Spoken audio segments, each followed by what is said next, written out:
Do you like pina coladas? How about getting caught in the rain?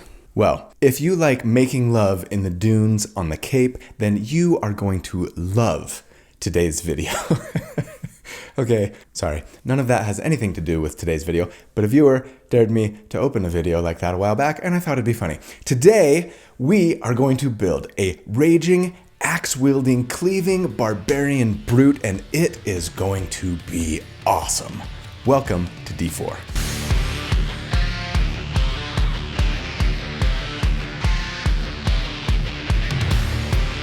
Hey everybody, so here at D4, I like to take a deep dive every week into a single character build for my favorite role-playing games. I like to crunch numbers about them, I like to theory craft about them, not so that I can tell you the right way, the definitive best way to play a certain character, but to explore one potential way to build something in the hopes of creating a character that's both really fun, but also really powerful to play. So if you also enjoy creating characters for your favorite role-playing games, or if you just like to theory craft, or you're looking for tips or ideas on how to build something that you're thinking about playing, then welcome home. This is where you belong, and I am so glad you're here, so thank you for watching.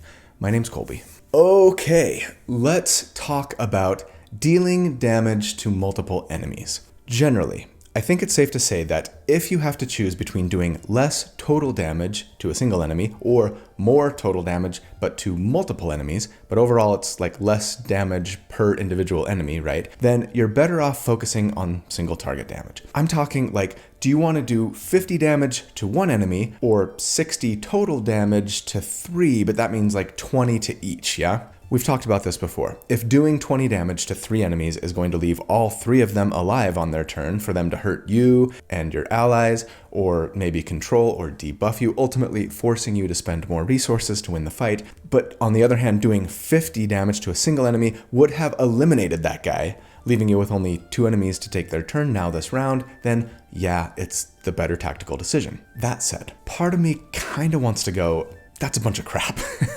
I mean, sure, if the situation plays out exactly like I just said, then yeah, do less damage but to one enemy. But what if there's one guy who only has 15 hit points left and you take him out and hurt his friend too? What if there are 3 enemies with 20 hit points? What if you can do 20 damage to 3 enemies and your ally is going after you and they can do 20 more to 2 of them and kill 2 of them? I think it's safe to say that oftentimes, maybe, just maybe, even the majority of times, you and your allies might be better off just doing as much total damage as possible, regardless of how many enemies you are splitting the damage up amongst. Because in the end, every fight, every group of bad guys, every teammate that you have on your side, and what order everyone goes in combat, and a whole host of other things are going to affect whether doing more total damage but divided up amongst multiple enemies is better or worse than doing less total damage but to a single enemy. And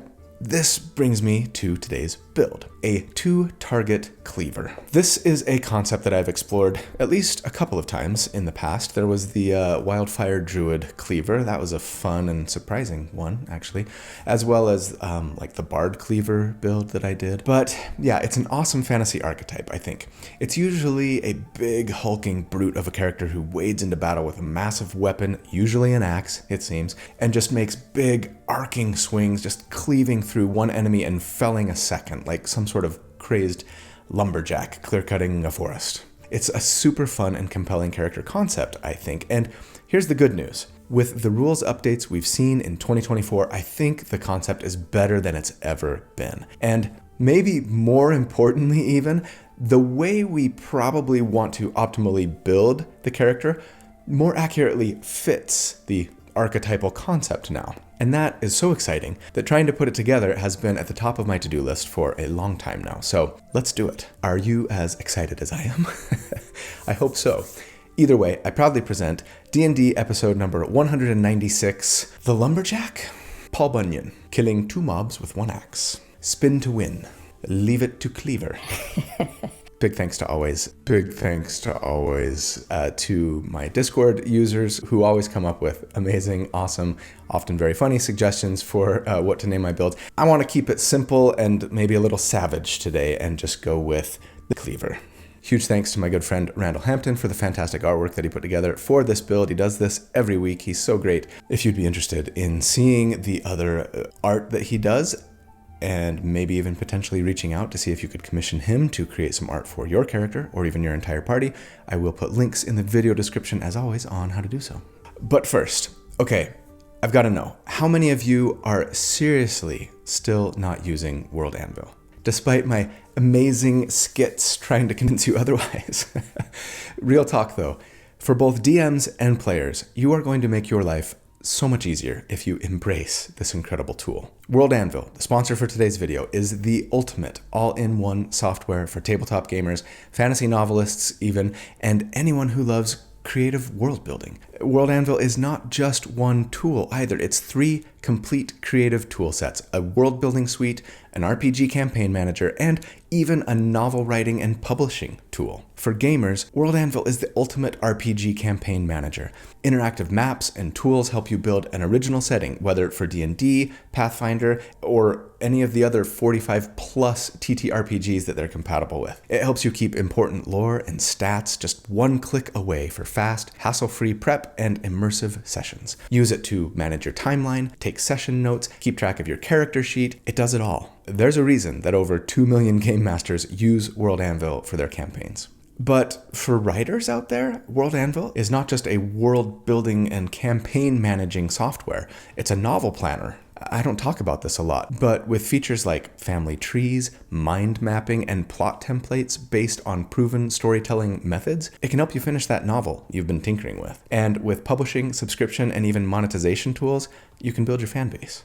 Writer's Digest listed World Anvil as a best website for writers, and for good cause. So please, do yourself a favor and go check them out. Sign up for a free account, if nothing else, to see what you might be missing. When you do, I would appreciate it if you would use the URL that I put in the video description and the pinned comment, as always, of course. That way they know I sent you. And yes, if you decide to get a yearly subscription, which I bet you'll want to do if you haven't already, use the code D4 at checkout and you will save an incredible 51%. Give your DM a subscription for Christmas. Even if they don't celebrate, they will think it's the best present ever. Huge thanks to World Anvil. Really appreciate you guys. You're so awesome. Let's get into the build.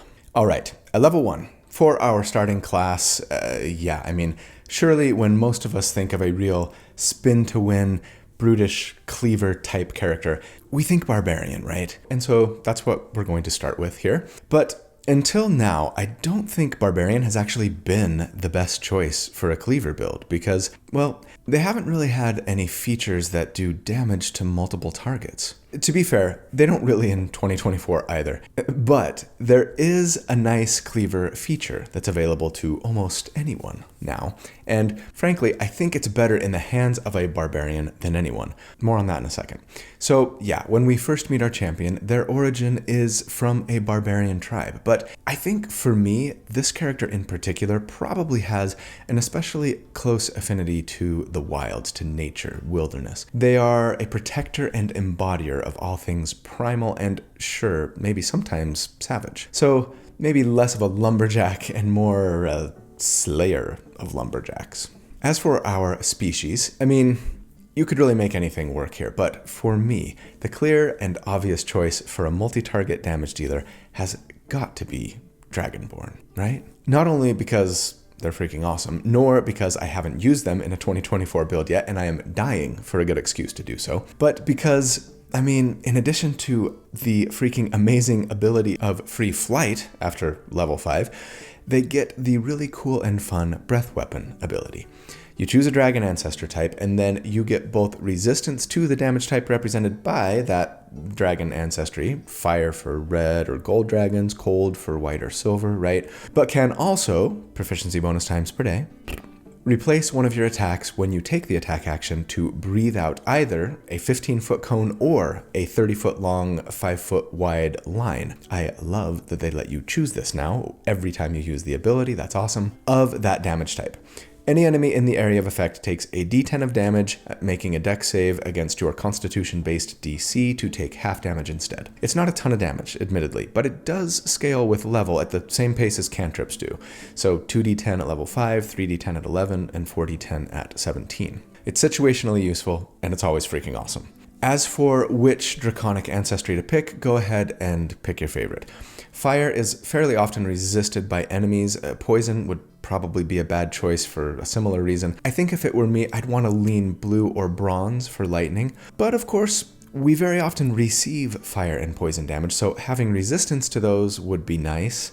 I mean, in the end, do what you want. As for our background, I'm going to say, as always, if you want and can, take an old background that you can then customize or just make a custom background if your DM is okay with it. If not, there are a couple that work fine. Farmer or Guard, as both give us the ability score increases we want and one of 2 origin feats that I'd really love to have. Namely, for those origin feats, Tough or Alert. Tough is always great. 2 hit points per level for your character. Can't go wrong there. And I especially love it on barbarians who have so much easy damage resistance, letting those 2 hit points feel more like 3 or 4. So that's probably the one that I would prioritize personally. Alert, of course, always wonderful, letting you add your proficiency bonus to your initiative rolls and letting you swap your initiative with another ally. Love it. No feat would really impact our damage. Savage Attacker feels thematically appropriate and would, I guess, technically increase our average damage, so feel free to go for that if you want, but the average increase is so minimal that it's barely worth a look. To be fair, there will be times that having it would let you turn a really crappy weapon damage roll into a really good one, and it might be all the difference between killing an enemy and leaving them alive, so hey, maybe I should give it more love than I usually do. Averages are averages, right? And don't really take into account the happy, situational, just what you need moments, I guess. Anyways, moving on. Abilities. I assume the point buy method as always and say let's take a 15 strength and then a +2, a 14 constitution, a 14 dexterity, and then a 12 wisdom +1 there. And yeah, I wish we could get that constitution higher, especially, hence me leaning a little more towards tough than anything for this build, but we need the wisdom for multi-classing later, so here we are, a little bit mad. As for our starting equipment, we're going to want some scale mail for defensive purposes, but above all and most importantly, for our weapon, we want, yes, a great axe. And this actually makes me so excited because, believe it or not, this is the first time that I'm specifically, intentionally building around the great axe. I'm pretty sure. And I love it. Finally, the barbarian's quintessential weapon feels like it is truly the best choice for a barbarian build. So wait, why the great axe? The d12 damage is worse on average than like 2d6 from a maul or a greatsword, right? Well, it's for one reason, weapon masteries. Because as a barbarian one, we get the weapon mastery feature. We get to pick 2 weapons that we are proficient with, that we can enjoy the mastery property of, and great axe happily gets cleave. Man, I love weapon masteries. So with cleave, we're told that once per turn, when we make an attack with a weapon and we have mastery with it, if we hit, we can make another melee attack roll with the same weapon against a second creature within 5 feet of the first that is within our reach. We just don't add our strength modifier to the damage of that cleave attack, unless it's negative. That's really awesome if we're building for it, and we've got an enemy standing next to our target, of course. We won't always have an enemy standing next to our target though, so feel free to also get, that second mastery in a greatsword for graze, or a maul for topple. And don't forget that since we can now draw or stow a weapon as part of our attack, it's pretty easy to pull out one in the right situation and the other in a different situation. I'm not going to get into a lot of weapon juggling shenanigans here. I'm not a big fan of that, but it's pretty easy and not immersion breaking for me to maybe swap from turn to turn once in a while. And I love the versatility that allows. So great. Barbarians also get Rage at level 1, of course, which is just the best ever. We get 2 uses of it per day, but with 1, thankfully, coming back to us on a short rest now. It takes a bonus action to activate, and thereafter we keep it going each turn by not being incapacitated, or making an attack, or forcing a saving throw, or just using a bonus action to keep it going. It can last for up to 10 minutes. And while active, we have resistance to all bludgeoning, piercing, and slashing damage. So good. We have advantage on strength checks and saves, and then we do an extra 2, for now, damage per hit when we use strength to make a weapon or unarmed strike attack. Happy, happy, happy. Well, angry, angry, angry. We also get unarmored defense, but don't do it. It's a trap. It's a trap!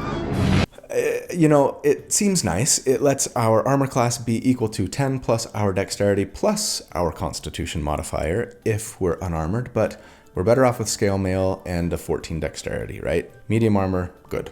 Really quick, before we continue, I just wanted to give a shout out to my channel members. You guys are the best. I could not do what I do without you. Thank you so much for your support.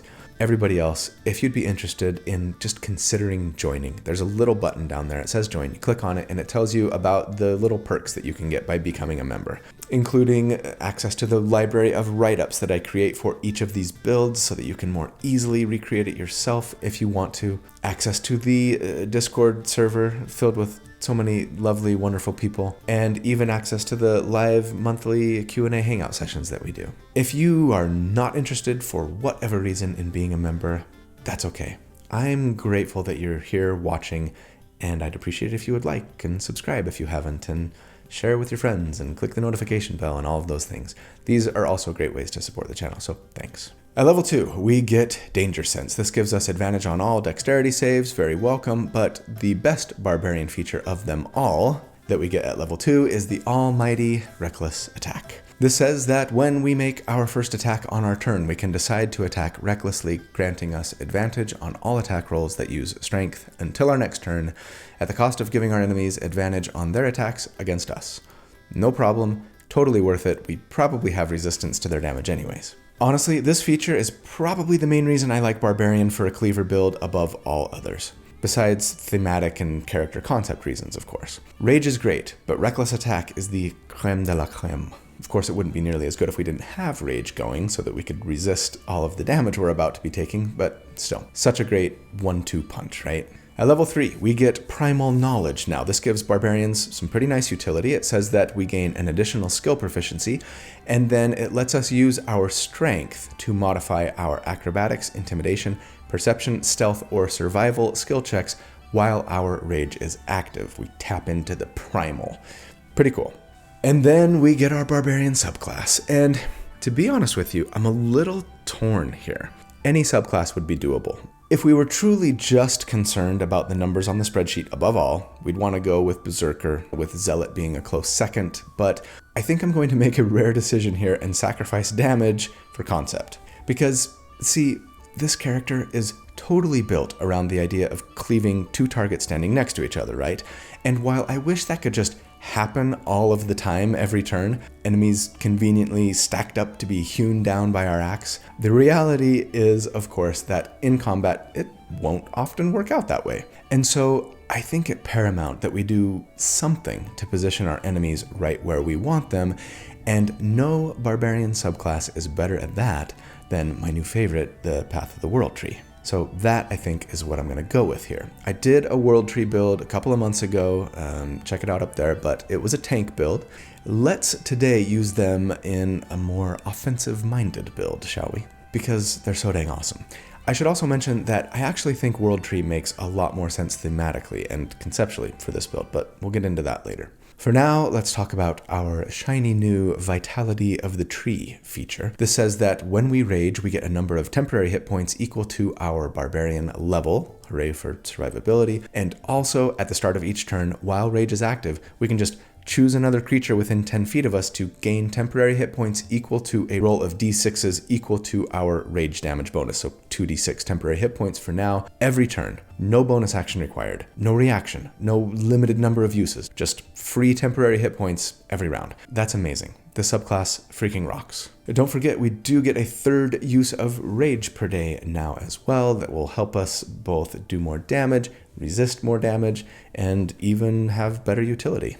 At level 4, we get our first general feat, and we absolutely, positively must go Great Weapon Master here. The feat is better than ever, folks. It bumps our strength by 1 to a nice even 18, and then says that when we hit with a heavy weapon as part of the attack action on our turn, so no bonus action attacks, no reaction attacks, that's a bummer, I know, but then we can do extra damage equal to our proficiency bonus. There's no hit penalty anymore, it's just free damage. And sure, it's not the 10 damage that it used to be, but it's awesome. it scales, and against most enemy armor classes, at most character levels, it's going to be a damage increase compared to the old feat. Also, we still get to make a bonus action attack with the weapon if we get a critical hit or kill an enemy, thanks to the aptly named, especially for this build, Hue component of the feat. It really bums me out that we don't get to add the proficiency bonus damage to that Hue attack, but c'est la vie. At level 5, we get fast movement, which simply increases our speed by 10 feet if we're not wearing heavy armor, always handy. But most importantly, yes, we get extra attack so that we can attack twice on our turn instead of once when we take the attack action,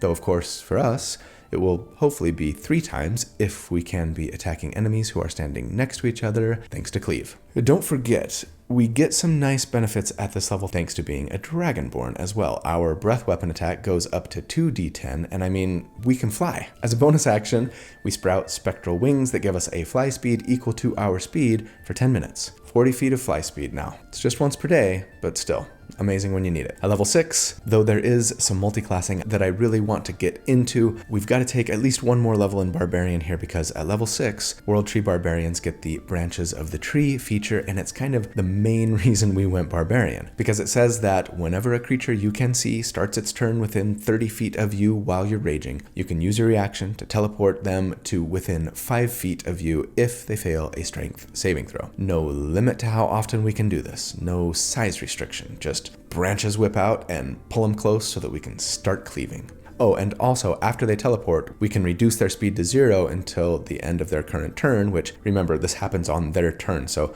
they can't move. Lovely. We also get our 4th rage per day now, just in case we're having lots of combat encounters or are using it for utility purposes out of combat, I suppose. Okay. At level 6, it's time for our first damage report. Combat is fairly straightforward for us. We are a barbarian, after all. On round 1, we rage, run up to our nearest enemy or pair of enemies, hopefully, and start attacking. If we can get 2 together, obviously keep your axe out. If you can't, feel free to use your other single target weapon. Unless you've got a magical great axe, but your maul or whatever isn't magical, right? Anyways, I'm just going to assume that you've always got 2 enemies together for number crunching purposes. I appreciate that this won't always be the case, but keep in mind that we can use a reaction to Branches of the Tree someone before our first turn. So there is a chance that we might be able to cleave right from the get-go. And besides, I'm building this to cleave. I want to see what it can do when it's cleaving.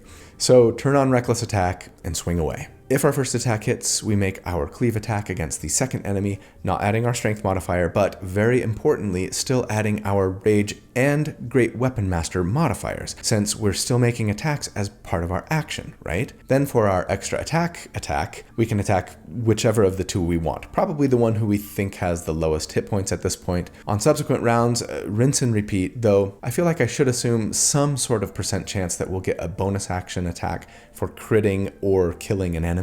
Should we say a 25% chance? Let's say a 25% chance. We've got almost a 10% chance to crit with advantage and are hitting a couple of targets ideally, doing solid damage. Maybe it would be even higher, but I'm fine with 25%. Just remember, that attack would not add our proficiency bonus from Great Weapon Master. The real question here is, should we replace one of our attacks with our Dragonborn breath weapon? I think the answer is yes. As long as we actually have at least 2 enemies within range. 2d10 to 2 enemies, half on a save, will be more total damage on average than a single weapon attack that does a d12 plus 4 for strength, plus 2 for rage, plus 3 for Great Weapon Master, yeah? That attack would be 15.5 damage on average and might miss, while 4d10 total damage is 22 on average, but half even if they save. And I mean, you might be able to get 3 or even more enemies in the breath attack, in which case it's really awesome. But here's another question. Could I replace my attack from Cleave with the breath weapon attack? Because if so, I'd rather replace that one than replace my extra attack, since the Cleave attack doesn't get to add my strength modifier, right? This is a little tricky. On the one hand, I can see the ruling being the Cleave attack specifies that it must be against a second creature within 5 feet, so that's the specific that overrides the general, right? But I can also see the argument going, look, as long as the Cleave attack would be made as part of the attack action, which it is, it meets the qualifier for it to be replaced by the breath weapon. Let's say, for argument's sake, that you can replace the Cleave attack with the breath weapon attack. I've talked this over with Chris, Treant Monk, and some of my other peers, and we kind of agree It's difficult to say for sure what the true like rules as written ruling would be here. Some would rule it one way, some another. Feel free to argue about it in the comments. But if we had to give up one of our regular attack action attacks instead, it's only a few points of damage difference. It's not a huge deal. We've got 3 uses of breath weapon per long rest at the moment, so sure, as I always do, I'll assume we've got access to all of our resources when I crunch numbers over a 4-round combat encounter, just to explore what's possible when we need to pull out all the stops. So we'll say on rounds 2 through 4, we're using our breath weapon attack instead of our cleave attack, and we'll get a bonus action hew attack 20% of the time as well on those rounds, right? We're using our bonus action to rage on round 1, saving then our reaction for a get over here move on our enemies when we need to get 2 of them together. Okay, maybe that's not as simple and straightforward as most barbarian builds. Finally, as for what the likelihood would be of an enemy making their save against that breath weapon attack, the average CR6 enemy has a +2 to their dexterity save, in the 2014 monster manual at least. Our DC is going to be 13, meaning a 50% chance that they save, and that feels about right. So that's what I'll assume. And again, they take half damage on a save, so either way, they're taking some damage from breath weapon. Unless they've got immunity, I suppose. And yeah, I'm just going to assume that we're hitting 2 targets with it. Okay, under all of those assumptions, against enemies with a 10 armor class, we would on average here over a 4-round combat encounter do 50 damage per round. And against a 15 AC enemy, we would do 46 damage per round. And that is pretty dang solid at level 6. Compared to other 2024 sustained damage builds I've done to date, that is among the best of the best at this level. Of course, most of those were single target builds. The only one that wasn't, the Cleric of Chaos, right up there, is the only one beating this for total damage. Granted, that damage was to 3 enemies, so this is actually doing more damage per target, which could be a good thing. And for that matter, most of it could be done to a single target, which could be a great thing. So I appreciate the amount of damage, the versatility, and of course the sheer fun and coolness factor available to us here. Understanding, of course, that even with our world tree selves, we won't necessarily be able to get 2 enemies next to each other every single turn. But when we can, it'll be awesome. Okay, let's see where we go from here. At level 7, I think our guardian of nature, our protector of the world tree and all things wild, has decided that they need to invest a little bit more into the natural world side of themselves. They want to connect to the plants and animals who inhabit the material plane, yes, but perhaps even more than that, they want to become a better hunter of those who would harm the forest and its denizens. Whatever your reasons, yes, we are taking ranger levels now. So, as a Ranger 1, first up we get more weapon masteries. I'm going to say pick your favorites here. This is not a bad thing. We might want to grab like mastery in the javelin or spear or dagger or light hammer so that we can have a good thrown weapon option and enjoy like the sap or slow or nick masteries when we need to make ranged attacks in case our world tree branches fail. Go ahead and pick your favorites here. But then we get favored enemy at Ranger 1 as well, which just gives us the Hunter's Mark spell prepared for free and lets us cast it without spending a spell slot twice per day. Of course, since you can't be raging and concentrating on a spell at the same time, I think it's unlikely that we'll be using Hunter's Mark. Giving up 2 damage per hit from rage and resistance to bludgeoning, piercing, and slashing damage so that you can get 3.5 damage per hit on average for Hunter's Mark feels like a bad trade. I guess you could, but I won't assume that we are. Look at me making prudent choices. What is the world coming to? As for the other spells that we could get at Ranger 1 now, yeah, I mean, I would focus on utility and support stuff that you might not necessarily need in combat, or at least wouldn't have to concentrate on. So Cure Wounds and Goodberry can be efficient heals and keep you from needing rations in the case of Goodberry. Jump is great for a 30-foot jump using only 10 feet of your movement. Longstrider to extend your speed by 10 feet for an hour. Speak with animals can often come in handy. So yeah, have fun with them. And congrats on picking up a little more utility and support. At level 8, we would be a Ranger 2, and that means we get Deft Explorer. This lets us get expertise in a single skill of our choice. Pick your favorite here, but it should probably be Perception. Intimidation might be more fun, or whatever else you might want. Maybe you want to be a really stealthy barbarian, and hey, thanks to our new Primal Instinct feature, you can be. And then we get a fighting style at Ranger 2 as well. And I mean, sure, I guess I'll take the Great Weapon fighting style here, though. It's worse on a D12 weapon than on anything. It's just such a tiny increase to overall damage. It lets the 1s and 2s we roll for just our axe's damage only, right, be counted as 3s instead. If it were me playing this character in game, I think I'd probably take blind fighting instead, in case I ever needed to fight in a darkness bubble or fog cloud, or I was otherwise blinded. Defense would be okay as well to raise our AC by 1, though with us giving advantage to enemies on attacks against us, that's going to be less meaningful than it might be otherwise. Interception could be a nice way to lean into our already tanky protectory selves, but it does require a reaction to use interception if we wanted to reduce our enemy's attack against our allies. So yeah, great weapon fighting. I mean, it's not the worst thing ever. It is an increase, it's just not a very big one. I'll assume we're taking it, but feel free to go another route if you want. At level 9, we'd be a Ranger 3, and that means we get our Ranger subclass, and this is the real reason we came Ranger in the first place, of course, because we are going to take Hunter. Let's read the flavor text for the class, shall we? Protect nature and people from destruction. You stalk prey in the wilds and elsewhere, using your abilities as a hunter to protect nature and people everywhere from forces that would destroy them. Okay, pretty straightforward. So hunters get 2 features here. Hunter's lore says that when a creature is marked by Hunter's mark, we know what their immunities, resistances, or vulnerabilities are. And you know what? That's pretty freaking fantastic. Best ribbon feature ever. It's a bummer that we probably won't be using Hunter's mark much, but this might be an okay reason to not rage once in a while, you know? Or heck, I mean, just use it for reconnaissance. Rage, stealth up to the enemy camp using your strength check, cast Hunter's mark on a big bad so that you can find out important intel, and then start combat equipped with the info you need. I like it. But the real reason we love hunters, of course, is for the Hunter's Prey feature, which says that after every rest, short or long, we can choose to enhance ourselves in one of 2 ways now, not 3 like it used to be. We just get the 2 good ones. Colossus Slayer lets us do an extra D8 of damage once per turn when we hit with a weapon, so long as the enemy is missing any of its hit points. A nice single target option, but Hordebreaker is the real gem for our purposes anyways, saying that once on each of our turns when we make an attack with a weapon, we can make another attack with the same weapon against a different creature within 5 feet of the original target. That you haven't attacked this turn yet, an important qualifier. And thus we have yet another delicious Cleavy ability, giving us a 4th attack with our action now, and one that doesn't come with the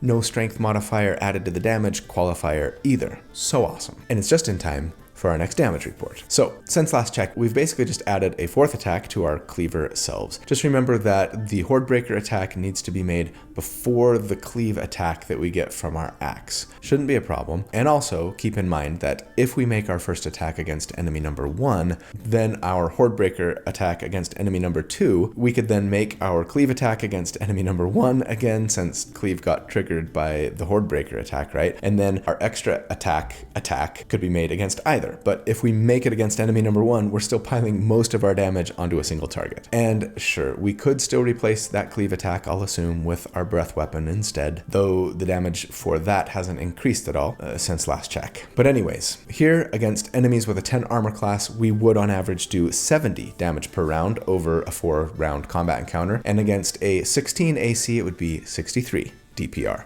Some decent scaling, nothing crazy, still well below that cheesy Cleric of Chaos, but still beating out other 2024 sustained DPR builds with, yes, some damage going to a secondary target. And I guess I should say, I mean, how cool would it be if you were like surrounded by kobolds or something with this build, right? 4 attacks against 4 different enemies, potentially, as long as the next target was always standing 5 feet away from the one you attacked previously. That would be a true, like, spin to win. DMs, if your player brings this build to your game, please surround them with low hit point enemies just once in a while. They will love you forever. At level 10, with our Hordebreaker feature secure though, I think we go back to Barbarian for more fun and useful stuff, like at Barbarian 7 now, Feral Instinct, which gives us advantage on initiative rolls, and yeah, I mean, imagine had we taken Alert for our origin feat and then we got this, you'd almost always be going first. It'd be awesome. We also get Instinctive Pounce here though, which says that when we rage, as part of that same bonus action, we can move up to half our speed, so 20 feet for us. Very nice for getting into position. At level 11, we would be a Barbarian 8, and that means another feat. And I think I probably take Sentinel here. It's not a no-brainer. It's a great feat, but it might lead to some reaction clog. It lets us bump our strength by 1, so it'd be a 19 now, and then says that when we hit an enemy with an opportunity attack, their speed is reduced to 0. That's fun. But then my favorite part of the feat is that when an enemy within 5 feet of us disengages or makes an attack against anyone other than us, we can use our reaction to attack them. And while this attack wouldn't get to add our Great Weapon Master bonus, it would trigger Cleave if there was another enemy nearby. Remember, Cleave says that we can take the Cleave attack no more than once on a turn, but doesn't specify that it must be on our turn. It's kind of like Rogue's sneak attack, right? Horde Breaker specifies our turn, but not Cleave. Man, that would be fantastic when it worked. Probably wouldn't happen very often. But yes, we also really want our reaction for Branches of the World Tree, right? So it's hard to know how often we might get to take advantage of a reaction attack like this, especially since as a Raging Barbarian who's giving advantage to enemies for attacking us instead of our friends, enemies might just be attacking us more often instead, especially if we Branch of the World Treed them to us and they couldn't move. And you know, that's not a terrible thing for us or our party. We're kind of the tank here. So yeah, I like the feat. I don't know that would be a huge damage increase for us.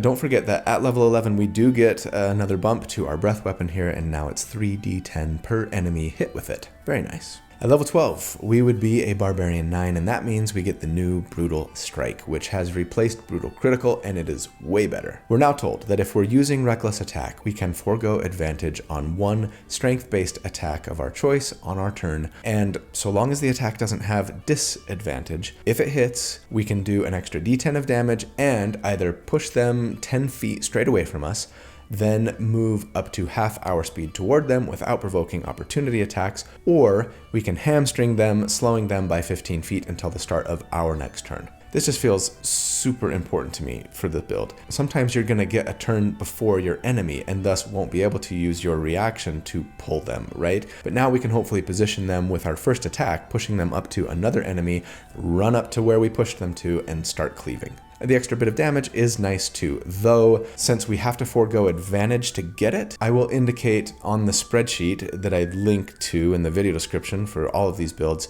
in yellow at what enemy AC you're going to be better off with advantage over an extra d10 of damage. Don't forget that our rage damage gets a bump to 3 per hit at this level as well. Now, at level 13, with Brutal Strike secured, a Rage bump, and the Sentinel feat that puts us at a 19 strength, I think the best thing for us to do for our damage here would be to go back to Ranger, making us a Ranger 4, so that we could grab yet another feat. And yeah, we should probably take Polearm Master here, I think. This is definitely not a no-brainer by any means either. My friend Chris, Treant Monk, put out a great video on why Polearm Master isn't very good anymore recently. Watch it here if you haven't. And by and large, I agree with everything that he said. There are lots of reasons why Polearm Master won't actually boost our overall damage by much, if at all. It would require us to use a d10 on the sharp end of the weapon instead of the d12, right? And we'd want the halberd, by the way, since it also has cleave. But also the pole strike, like butt action attack, doesn't get to add the damage bonus from Great Weapon Master. And what's more, sometimes we were getting a bonus action attack from the Hue part of Great Weapon Master anyways, right? And we're often going to want our bonus action to do other things, rage or keep our rage going, or sprout wings so that we can fly, etc. That said, I still like it more than other damage-focused feats at this point in the build, especially now that we've got Sentinel, as it will put our strength at 20. It will also let us get one more chance at a reaction attack, since Polearm Master lets us take a reaction attack against an enemy who enters our reach, right? I generally enjoy having reach when I can get it, though remember, some of our features require us to be within 5 feet of our enemy, so plan on being right next to them regardless of whether you have reach or not, right? But then, yeah, that bonus action attack, when we get it, that pole strike, will add both our strength modifier and our rage damage bonus, so it'll be a decent little damage dealer. Feel free to take a different feat if you want here. Charger, Mage Slayer, there are a ton of good options. Maybe you're just sick of polearms, and if that's the case, believe me, I get it. But at level 13, it's time for our next damage report. Okay, since last check, we've gotten a couple new features that we're going to have to take into account. We've capped our strength, We've picked up a couple new ways to get a reaction attack and even a bonus action butt attack with Polearm Master, though it's lowered our sharp end attacks to a D10 from a D12, and the bonus action attack's only a D4. We've also gotten an extra D10 of damage on our breath weapon, a little rage damage bump, and a potential D10 from Brutal Strike, though we'd have to forego advantage on an attack to get it. That bums me out. Come on, Wizards. No need to make it difficult here. It's only once per round. Just let us keep our advantage. Anyways, the questions are, how often will we get a reaction attack, and how often a butt action attack? For the reaction, I mean, between getting to hit them with a normal opportunity attack, getting to hit them when they move into our reach, and when they hit a nearby ally, is 50% of the time too high of an assumption? We'll want our reaction for branches of the tree sometimes, but probably not every round. They are rooted when we use it, after all, pun intended, and would risk an opportunity attack if they ran away on subsequent turns, right? And if we hit them with an opportunity attack, their move speed is 0, so they gotta stay put. So it's like once we get them there, it's going to be really hard for them to leave. Then again, if we're using a polearm, our reach is greater, so they wouldn't actually leave our reach until they got a little bit further away. One more argument against using Polearm Master, I guess. And I mean, enemies are probably attacking us instead of our friends most of the time if we've got a friend next to us. And maybe not super often running up to engage us if there's a juicier target. Though, yeah, we do have reach, so wouldn't be quite so easy for them to skirt around us. I don't know. Let's say like a third of the time, once every 3 rounds. Feel free to adjust these numbers slightly if you think I'm way off the mark here. As for our butt action, yeah, I'll just assume that we're getting 1 every round, but on the first round when we rage. We're not going to need to fly in combat most of the time, and I think it's safe to assume that we'll be able to maintain rage almost always, so I think we'll have our bonus action available almost every round. Anyways, with all of those assumptions, against enemies with a 10 armor class here, we would on average do 99 damage per round over a 4-round combat encounter on average. So close to that century mark. And against a 17 AC, it would be 88 DPR. So even though we have kept scaling, there are a few single target damage dealers starting to edge us out at this point. The Conjure Minor Elementals users, of course, but even the Blade Lock and Shillelian Shield Eldritch Knight, kind of shockingly, is outpacing us a bit here. Good for them. Still, they don't get to be a spin-to-win, axe-hewing, multi-target damage dealing juggernaut, now do they? Okay, fine. Let's see what it looks like as we come down the home stretch. So at level 14, we would be a Barbarian 10, and this means as a World Tree Barbarian, we get Battering Roots, which tells us that during our turn only, so not with reaction attacks, our reach with attacks and heavy and versatile weapons is a whopping 10 feet greater, meaning that with a polearm, we've got a 15-foot reach, and that is pretty amazing. Sure, it makes it a little easier for enemies to move away from us and maybe over to an ally to attack them without taking an opportunity attack, potentially, but it also greatly increases the likelihood that we'll get to make a reaction attack that comes from Polearm Master when someone enters our reach, right? Just a nice little I can hit you anywhere feature. The best part of Battering Roots, though, is that it says when we hit with a heavy or versatile weapon on our turn, we can use the Push or Topple Mastery property in addition to the weapon's usual one, meaning now we can cleave and push or topple, and that's awesome. Again, especially if we need to further position our enemy so that they're standing next to each other, right? We could get 15 feet from Brutal Strike, and then another 10 for the Push Weapon Mastery, 25 feet of forced movement. It should be even easier now to position our enemies in just the right way so that we can start cleaving. But at level 15, with probably our most important Barbarian and Ranger features in place, I think I take some fighter levels now. You don't have to do this. There are good Barbarian features on the horizon, and you might not want to delay travel along the tree or improved Brutal Strike, so don't if you don't want to. You'll be fine. You might even be better off. But if we want to optimize for damage over a 4-round combat encounter, and if we want to lean even further into the Cleaver character concept we've got going, then we're just going to get more out of a fighter dip here than we would sticking with Barbarian. So that's what I'm going to do for the purposes of this video. Meaning, yes, we'd be a fighter 1 here and would get another fighting style. You know, I'd probably take one of the ones that I already mentioned that I didn't already take. Defense, blind fighting, etc.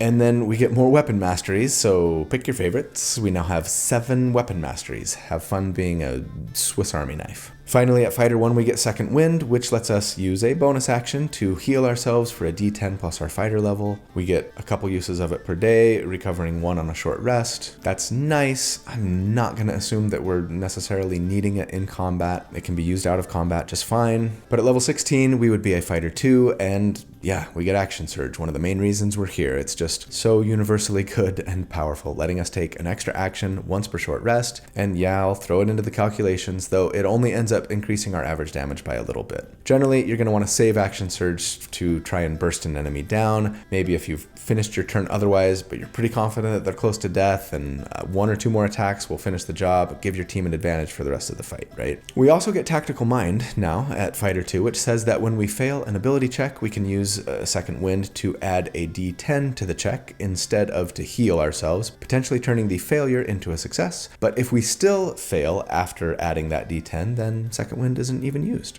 Hooray for more utility. Finally, for us, at level 17, we would be a Fighter 3, and that brings us to the other reason I really wanted to get some fighter levels, because at Fighter 3 we get our subclass. And we are going to take Battlemaster, that most diverse and versatile of fighter subclasses, so that we can get those lovely D8 superiority dice, 4 per short rest, that we can use for a whole bunch of different maneuvers. We get to choose 3 maneuvers, and I'm just going to highlight 2 here. First up, Riposte. This lets us make a reaction attack when an enemy misses a melee attack against us, letting us use our reaction to attack them, adding our superiority die to the damage if we hit. And I mean, how much does this raise our percent chance at a reaction every round? Not a ton, surely. We're attacking recklessly and so are getting hit more often than not if an enemy attacks us, I think, with our, 17 AC if we're in half plate here, non-magical. Magical armor might raise that a little, but yeah, we're still wanting our reaction for branches of the tree, more importantly. So, I don't know, let's just say it takes us from 33% to 40%. It'll be nice to have Riposte once in a while. More important to the build, I suppose, would be Sweeping Attack, though I wish it were better than it actually is.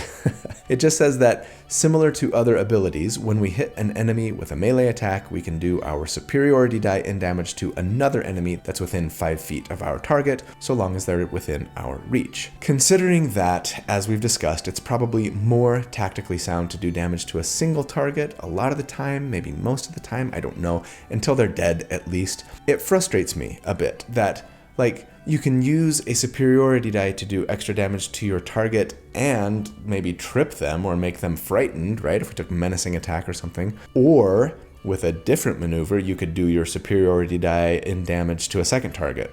But that's all you get, just the superiority die, and it's to somebody else. There will be times that your main target dies with your attack, so yeah, no need to add damage there, may as well cleave into the second, right? Or maybe you know that the secondary target is almost dead, so you start working on their friend and finish that other guy off with a D8 of damage, etc. I like that it gives us 1 more cleave ability. I just wish it were a little stronger. Maybe it should get to add our ability score modifier to the damage, something like that. Because, okay, now this is turning into a soapbox tangent.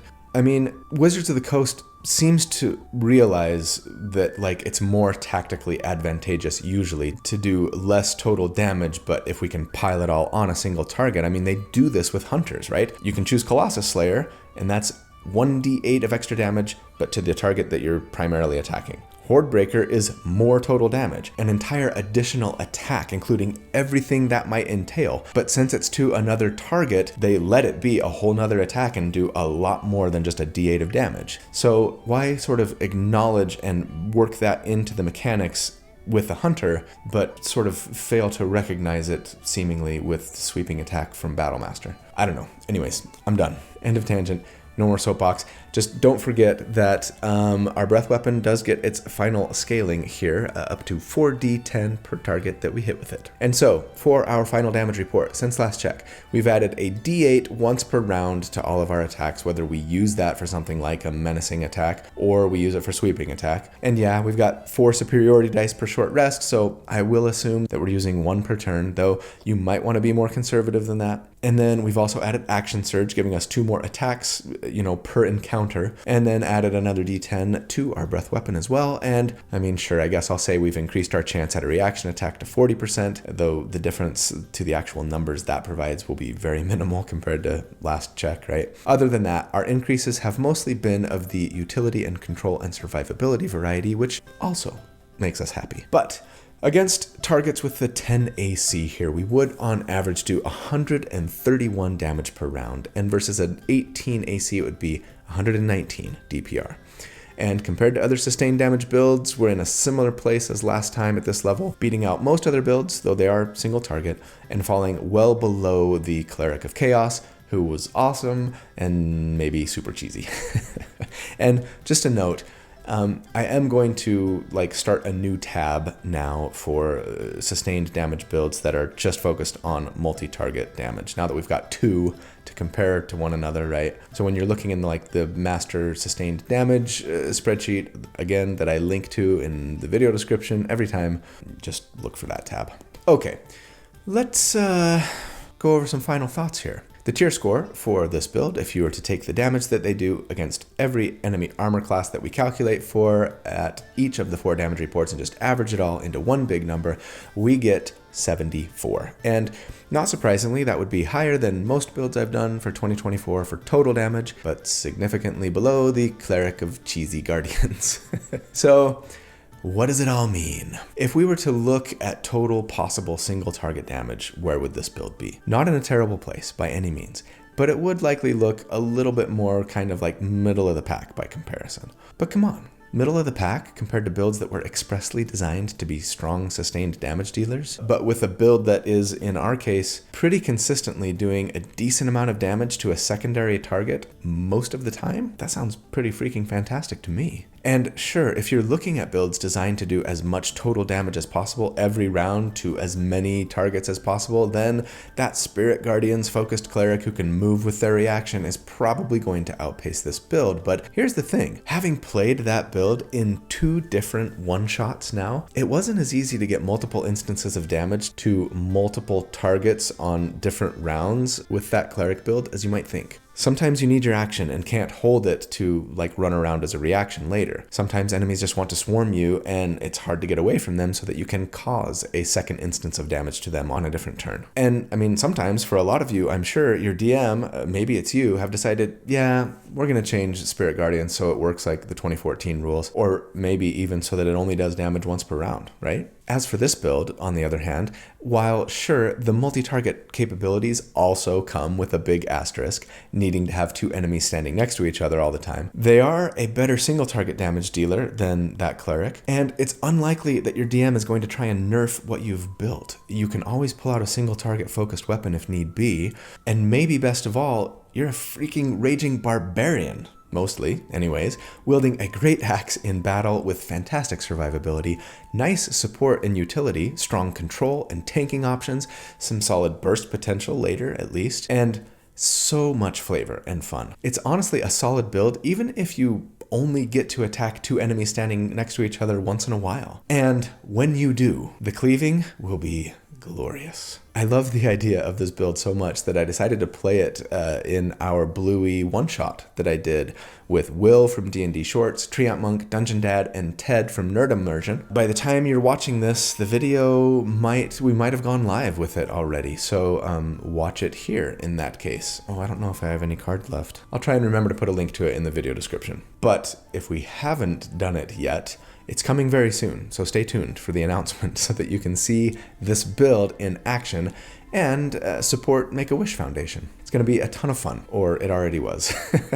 I'm not sure yet, but yeah, I am super excited to try this out in that game. And I hope you're excited to try it out yourself or to see it in action, but that's the build for the week. And I love you guys. You're so awesome. Thank you so much for all that you do for me, for the channel.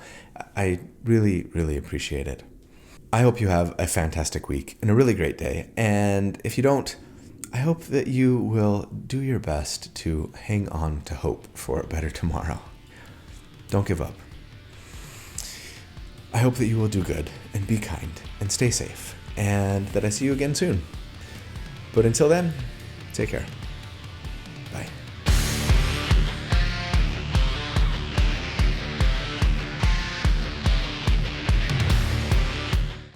Living like a bomb, baby, come and get it on. Living like a lover with a red iPhone. Looking like a tramp, like a video man. Devilish a woman, can I be? I'm gonna try that again. Devilish a woman, can I be a man? A man, man, man, and a mow. You know what? I don't know the words to that song at all. I mean, I've been singing it since I was in 7th grade.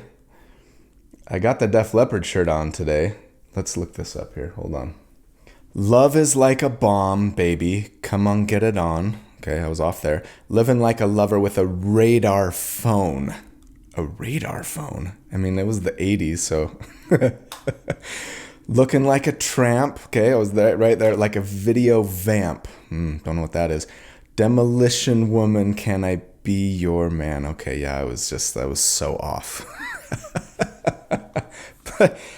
but like the build is so metal today that I had to at least wear like a Def Leppard t-shirt, which, you know, I was a big fan of in the 80s. I guess I still am. I love Def Leppard, but I don't know that you could say it's metal, right? That's hairband. Okay. Sorry, just had to... Knox just got home and I had to go down and geek out with him about Wind and Truth, Stormlight Book 5. It just got here today, and I want to be reading it right now. But instead I'm recording this video, and that's okay, because I like recording this video, and I really like you guys. But man, I want to read that book so bad. It looks amazing. On round 1, hey Siri, put yourself in airplane mode so that when Knox texts me about Wind and Truth, it won't make my teleprompter buzz. But